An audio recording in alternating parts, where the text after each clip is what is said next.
प्यारे विद्यार्थियों नमस्कार। आज हम भारत के संवैधानिक विकास के क्रम में भारत शासन अधिनियम 1935 का अध्ययन करेंगे। यह अधिनियम भारत में पूर्ण उत्तरदायी सरकार के गठन में सबसे महत्वपूर्ण है।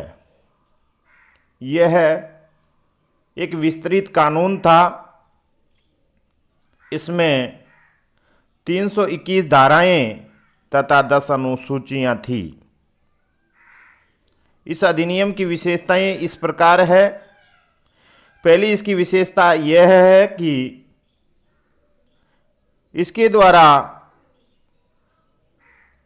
अखिल भारतीय संघ की स्थापना की गई, जिसमें ब्रिटिश प्रांतों तथा रियासतों को एक इकाई माना गया। शासन के विषयों को 3 सूचियों में बांटा गया। संघ सूची, जिसमें 59 विषय थे, राज्य सूची जिसमें 54 विषय थे, और समवर्ती सूची जिसमें 36 विषय थे, के आधार पर शक्ति विभाजन किया गया।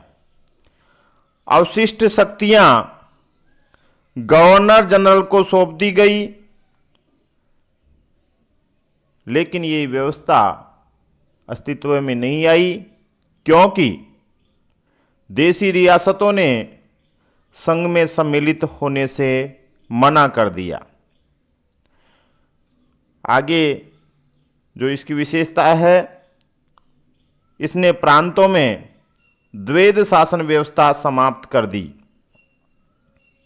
पहले जो द्वैध शासन व्यवस्था 1919 के अधिनियम में स्थापित हुई थी, हस्तांतरित और आरक्षित विषयों वाली, उसको राज्यों में 1935 के अधिनियम के द्वारा समाप्त कर दिया गया तथा प्रांतीय स्वायत्तता का शुभारंभ हुआ। राज्यों में उत्तरदायी शासन की स्थापना हुई, अर्थात गवर्नर को मंत्रियों की सलाह पर काम करना था और मंत्री विधान परिषद के प्रति उत्तरदायी थे। इस अधिनियम द्वारा केंद्र में द्वैध शासन का प्रारंभ हुआ। जो पहले राज्यों में किया गया था 1919 के अधिनियम द्वारा, वह व्यवस्था भारत शासन अधिनियम 1935 के द्वारा केंद्र में प्रारंभ हुई। परिणामतः संघीय विषयों को हस्तांतरित और आरक्षित विषयों में बांटा गया, लेकिन ये प्रावधान भी लागू नहीं हुआ। चौथी विशेषता इसकी यह है कि तत्कालीन भारत में विद्यमान 11 राज्यों में से 6 राज्यों में द्विसदनीय विधान परिषद बनाई गई। ये 6 राज्य हैं बंबई, मद्रास, बंगाल, बिहार, संयुक्त प्रांत और असम। इनमें जैसा कि वर्तमान में कुछ राज्यों में द्विसदनीय विधान मंडल है, उसी प्रकार उस समय द्विसदनीय विधान परिषद थी। इसके द्वारा सांप्रदायिक निर्वाचन का विस्तार किया गया, पृथक निर्वाचन का विस्तार किया गया। इसमें दलित जातियों, महिलाओं और मजदूरों के लिए पृथक निर्वाचन का प्रावधान रखा गया। छठी इस अधिनियम की विशेषता यह है कि मताधिकार का विस्तार किया गया। जनसंख्या की लगभग 10% भाग को मताधिकार प्राप्त हो गया।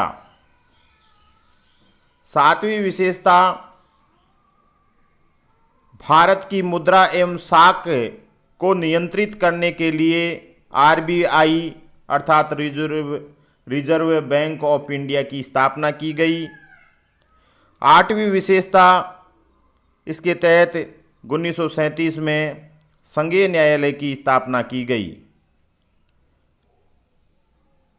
आगे नवी विशेषता इसकी यह है कि प्रांतीय लोक सेवा आयोग, जैसे हमारे आरपीएससी है, बीपीएससी है, उनकी शुरुआत की गई और इसमें यह प्रावधान भी किया गया कि 2 या 2 से अधिक राज्य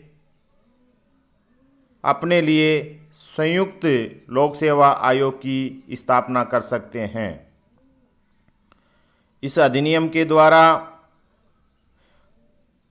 1958 में स्थापित भारत शासन परिषद, जो इंग्लैंड में थी, भारत सचिव को सलाह देने के लिए, उसको समाप्त कर दिया गया और उसके स्थान पर सलाहकार समिति का गठन किया गया।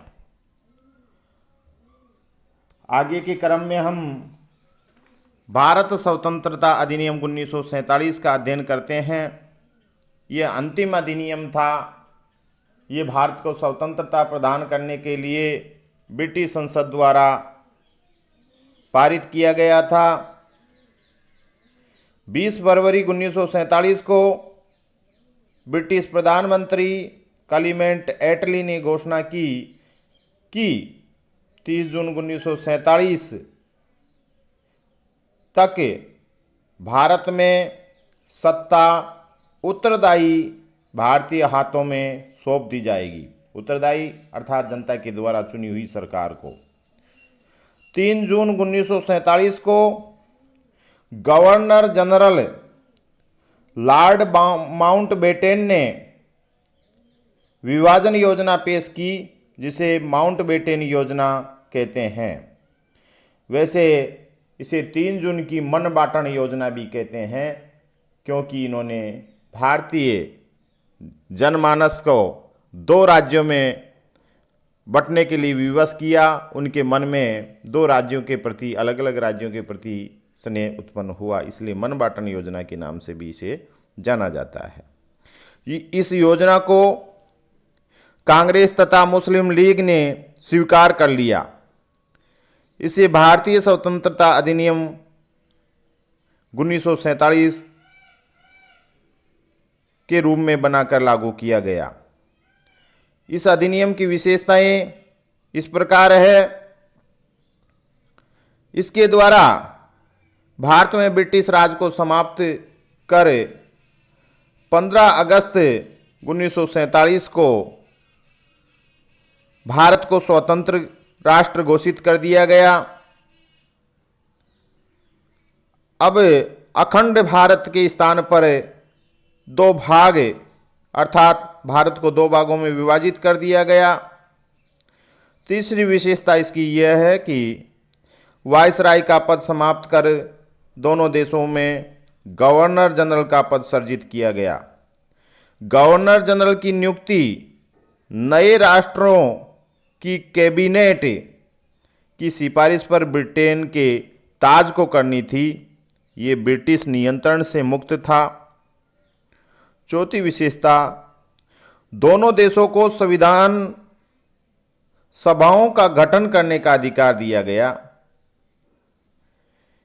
ये सभाएं किसी भी ब्रिटिश कानून को समाप्त, सीमित अथवा यथावत रख सकती थी।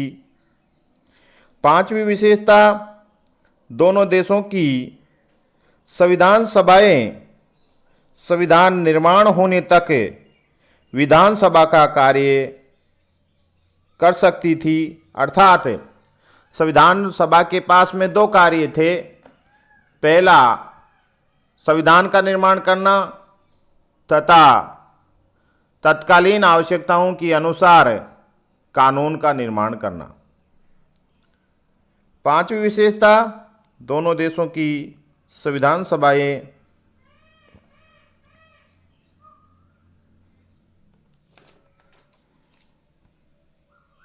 किसी भी कानून में संशोधन कर सकती थी और उन्हें शासन का संचालन 1935 के अधिनियम के अनुसार करना था। आगे के क्रम में ब्रिटेन में जो भारत सचिव का पद था, उसे भारत स्वतंत्रता अधिनियम 1947 के द्वारा समाप्त कर दिया गया। आगे इसने भारतीय रियासतों को यह अधिकार प्रदान किया कि वे रियासतें चाहे तो भारत में या पाकिस्तान में मिल सकती है या स्वतंत्र रह सकती है। अगली इसकी विशेषता यह है कि भारत में गवर्नर जनरल तथा प्रांतीय गवर्नरों को संवैधानिक प्रमुख नियुक्त किया गया। इन्हें सभी मामलों में राज्य की मंत्री परिषद के परामर्श पर कार्य करना होता था, अर्थात उत्तरदायी सरकार की स्थापना हुई जिसमें गवर्नर जनरल और गवर्नर संवैधानिक प्रमुख मात्र रहे और वास्तविक सरकार का कार्य मंत्री परिषद के द्वारा किया गया। इस प्रकार संसदीय शासन का बीजारोपण हुआ। इसकी अंतिम विशेषता, इसके द्वारा शाही उपाधि से अर्थात ब्रिटेन के राजा की उपाधि से भारत का सम्राट शब्द हटा दिया गया। इस प्रकार इसके द्वारा इस भारत स्वतंत्रता अधिनियम 1947 के अधीन 14-15 अगस्त 1947 को भारत में ब्रिटिश सत्ता का अंत हो गया। 2 नए राष्ट्रों का उदय हुआ। लॉर्ड माउंटबेटन भारत के प्रथम गवर्नर जनरल बने। उन्होंने नेहरू को प्रथम प्रधानमंत्री के रूप में शपथ दिलाई। 1946 में बनी संविधान सभा को संसद के रूप में स्वीकार किया गया।